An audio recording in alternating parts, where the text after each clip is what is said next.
What's up, guys? This is the Gospel According to Mark with a C. He is I, and I am he. Just taking some time to tell you exactly what's on my mind. Thank you for joining me once again, my friends. And we're going to dive right into this, guys, because this is a very interesting thing. I saw this interview with Ice Cube. You know, Ice Cube has been making headlines lately. He's been talking a lot about political issues and activism and where he thinks the black community, quotes, should be going in the future. And I think that it's great. I love to see rappers get old and even more conscious. You know what I mean? Like, for so long, we always have this feeling that rap is just such an immature thing. It's like rappers are supposed to rap when they're maybe in their like teens or early 20s, and then they should get out. I think most men have the most fascinating, interesting things to say as they get older. I think that you should strive to become an elder. Unfortunately, in this country, we're so youth-driven, so most of the time we're telling old people to shut up. But I think you should want to listen to your OGs. You should want to live to be an OG. You shouldn't just want to get killed or locked up or, you know, something like that. So I always think that it's interesting when I see rappers who are getting older who have some wisdom to impart onto people. I mean, I'm an OG too. I do this because I feel like I want to impart some wisdom onto the young of America. You know what I'm saying? And that means everybody. Hip hop is inclusive of everybody. And I'll make that point again a little bit later on in the video. But anyway, Ice Cube was recently interviewed for The Independent, and I want to read the headline here so you can see what's going on here, okay? Because this is very, very interesting, guys. I think this might play into a very old conspiracy theory that some of us might have heard about if you've been paying attention to hip-hop for the last 20 years, but I'll get into that in a minute. The headline goes, Ice Cube on Kanye, cancel culture, and conspiracies. Hip-hop was pure. Then the agenda changed. The hip-hop pioneer and NWA alumnus speaks to Will Pritchard about anti-Semitism, performing with the greats, and where his politics lie today. Now, I'm just going to focus, for the sake of this video, on the hip-hop was pure and then the agenda changed, all right? The other stuff you can read in the pinned comment below. I'm going to leave it. So, I mean, it's a very interesting interview. I think you guys will dig it. So I want you guys to see that. I'm going to leave that link there. But this is something that Ice Cube said in part. Like I said, he said a lot of things, but for the sake of this video, I'm going to start here. Ice Cube says, the powers that be really hate hip-hop in a lot of ways, and they've been looking for ways to destroy the spirit of hip-hop, to make people fearful, he says. It's ridiculous to take rap music or lyrics into court. Now, you guys might remember I did a video about that probably last month about rap lyrics being actually used against the artist in a court of law to put them in jail. And I gave a warning to all of you rappers out there who are talking about shit they never did. It can actually come back to bite you in the ass. So Ice Cube is referring to that. It's ridiculous to take music or lyrics into court. A lot of rappers don't even write their own lyrics. So to pull those up in a case, it would be like me trying to arrest Keanu Reeves and saying, you sparked violence with John Wick. You shot a lot of people in that movie, and somebody got shot around the corner, and it might be you. Okay, or you could take that like Goodfellas or something like that. These people play gangsters. The problem is with hip hop is that you have a lot of brothers who are like, it's real, it's all real, this is all real. You know what I mean? They're always going for that street cred thing. So it becomes very hard to differentiate the art from what's real, because they're always screaming, I'm real, you know what I'm saying? So that is a danger. At some point, it becomes absurd, Ice Cube continues, to take art and treat it as evidence. And it's only happening, from my understanding, in hip hop. I don't know if I would say that. I direct your attention to Jason Aldean. You know what I'm saying? It's like, yeah, country music is kind of under that type of scrutiny as well. All you have to do is say you're a patriot these days. I love the American flag. And all of a sudden, there's this word association with that and white supremacy. So ultimately, what it comes down to is an attack on freedom of speech, I believe. You know what I mean? I've always said the sooner we can start erasing these artificial lines of race that separate everybody and gender and all of that stuff, the sooner we can all come together and realize this is an attack on all of us. So, he says when it comes to modern rap based, in comparison to old rap, he's saying that it seems like there was more purpose in the older rap, but he's not sure he hears much of that in modern rap, though. This is the interesting part. He goes on to say, in the early 90s, hip hop was still somewhat of a pure form, he says.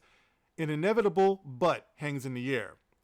But after that, companies like the multi-trillion-dollar asset management firms BlackRock and Vanguard started controlling the music industry. Then, of course, the agenda changed. They pushed that kind of music out and popularized the music that ain't really talking about nothing but sex and cars and girls and clubbing and jewelry and bullshit. I mean, Ice Cube would know. I mean, he made that song, We Be Clubbin'.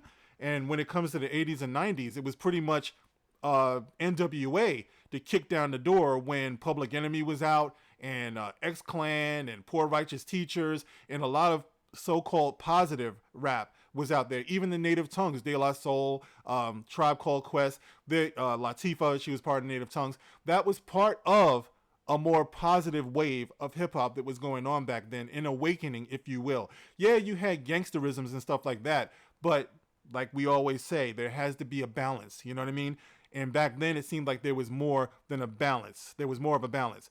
So it says they pushed the negative stuff to the front and made that the most popular rap. And they have the power to do that because they control the radio stations, the television networks. They control most of the outlets. Now, I'm going to agree with that, guys, because as we see the years that have gone by, there is a distinguishable change in the way hip-hop was versus the way hip-hop is today. Now, all my young bucks out there, I'm not trying to dump on you. I'm just not some other old head that's out here trying to insult you. It's just the opposite. I'm trying to uplift you. I'm trying to remind you that you are better than what the music industry and the video industry is putting out there. Our daughters, and when I say our, I'm talking about hip-hop heads here. Hip-hop, as I said earlier, is all-inclusive.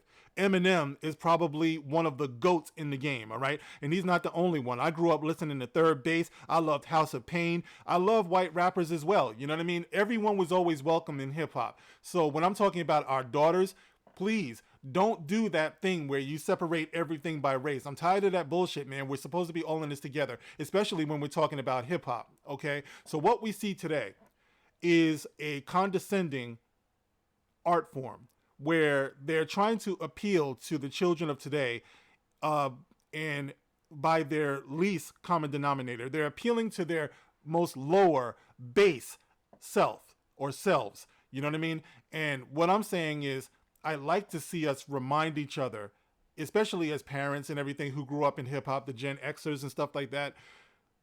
Stop trying to fit in, guys. Allow yourself to get old. Allow yourself to be an elder. Allow yourself to be to have wisdom to be able to guide these kids. You know what I mean? A lot of us don't want to get old. A lot of us want to dye our shit. There's nothing wrong with dyeing your hair and stuff like that, trying to make yourself look younger. It's all good, man. I mean, look at me. I'm wearing a Scooby-Doo shirt, for God's sake. But that was from when I was a kid, okay? I'm not trying to rep something that's today. You know what I mean? But anyway, the point is that, you want the kids to realize how good they can be. Hip-hop is dedicated to making the kids realize how full of shit they are, how worthless they are. And before you argue with me, I would invite you to look up the stats when it comes to self-harm in the community. You know, whether it's the black community, whether it's the hip-hop community, I don't know. I didn't do all of those stats and stuff like that. I didn't break it all down. But I do know what I've read, and I know that we're in a bad place right now. There's a lot of kids out there, I said on previous videos,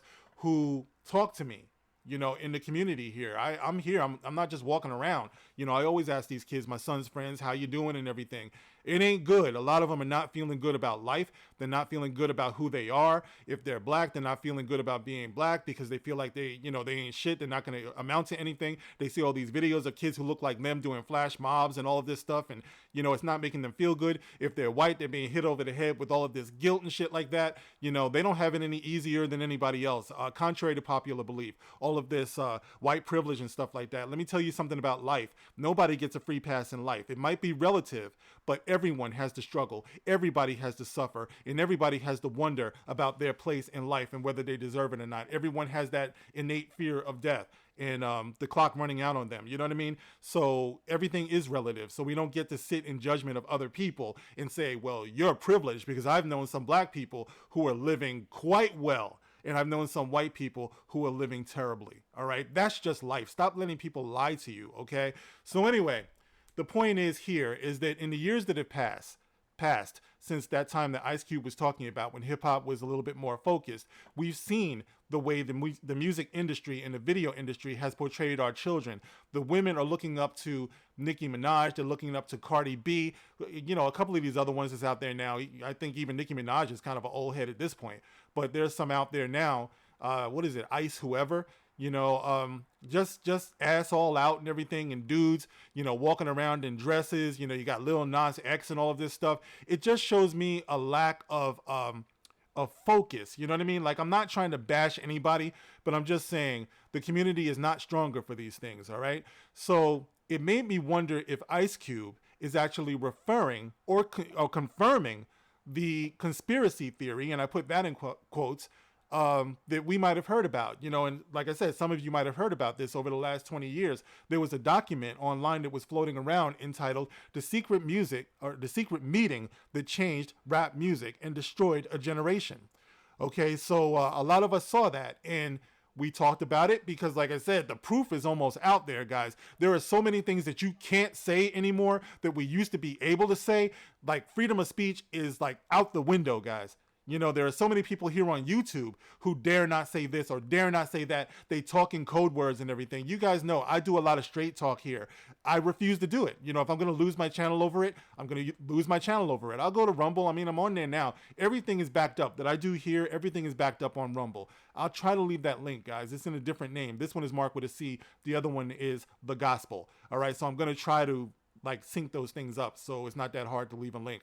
But anyway, this document, The Secret Meeting That Changed Rap Music and Destroyed a Generation, this is what it said in part. I'll try to leave the link to this in the pinned comment below. It said, the subject quickly changed as the speaker, this is an excerpt.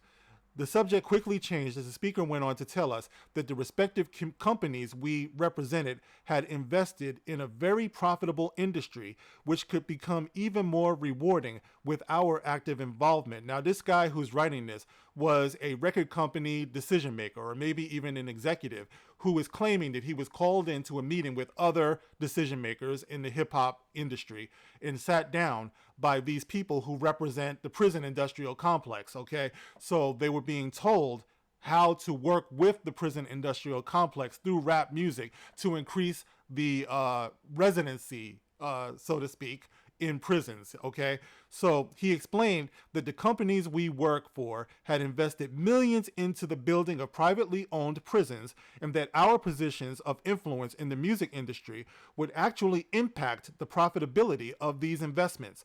I remember many of us in the group immediately looking at each other in confusion. At the time, I didn't know what a private prison was, but I wasn't the only one. Sure enough, someone asked what these prisons were and what any of this had to do with us.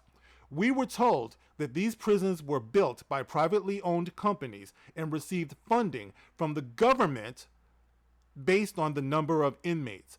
The more inmates in these privately owned prisons, might as well be plantations, the more money the government would pay these prisons. It was also made clear to us that since these prisons are privately owned, as they became publicly traded, we'd be able to buy shares. Okay? Well, there it is, guys. And like I said, in the time that has passed, you see that this has come to fruition. These private prisons are out there. President Clinton had a hand in these things. I mean, there were all types of things that were going on that lent validity to this popular conspiracy theory. All right. So to hear Ice Cube saying now that companies like BlackRock and Vanguard started controlling the music industry, it sounds like a validation to me. All right. Now I want to read the last paragraph of that thing with Ice Cube. It says here, it's confusing logic, though. one that's popular in purist hip hop circles. And like all of the most pernicious conspiracy theories, rests on a grain of truth in its critique of the reductive nature of capital. BlackRock and Vanguard do manage investments in both the music industry and private prisons. Okay, so Ice Cube just dropped the names BlackRock and Vanguard, which do manage investments in both the music industry and private prisons. This is an actual fact. Okay, so we don't see a conflict of interest in this, being that we are the ones that's making this music and putting it out into our own community, talking about, I'm a nigga, I'm a bitch, I don't love bitches, I don't love hoes, I don't love niggas. We don't express love to one another. We don't see where there might be some connection and there might be some problem with us identifying as the fucking worst that we could ever be, and having the world do that. To my Gen Xers out there who are parents, this is what we need to be talking to our kids about.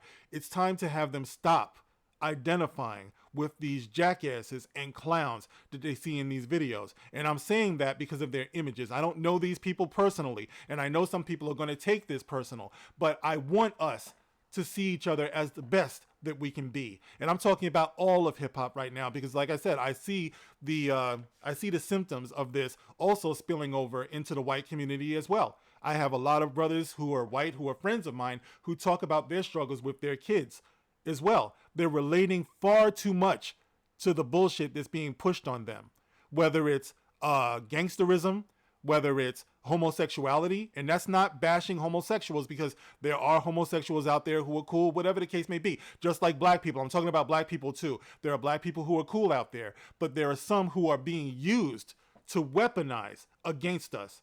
They're being used to further this destructive agenda. All right. So the fascinating thing here, because the video is going long, is I want us thinking, as these rappers are allowed to get older, because there was a time when rappers didn't make it past like 25 years old, maybe, rock and roll as well. A lot of them die with the 27 Club, but every now and then you see one that's getting older and they have wisdom to impart. And I think that's very valuable to, the community. I think it's very valuable to the kids, which is why I'm talking, which is why I do what I do. So guys, what do you think about what Ice Cube said? If you're familiar with that old conspiracy theory, do you think what he said actually validates that and confirms it? It sounds like it to me. I think as time goes by, we're going to see it, guys. I mean, to me, it's common sense. This is not what people are. If you're an enemy to people, it's easy to believe the worst in them.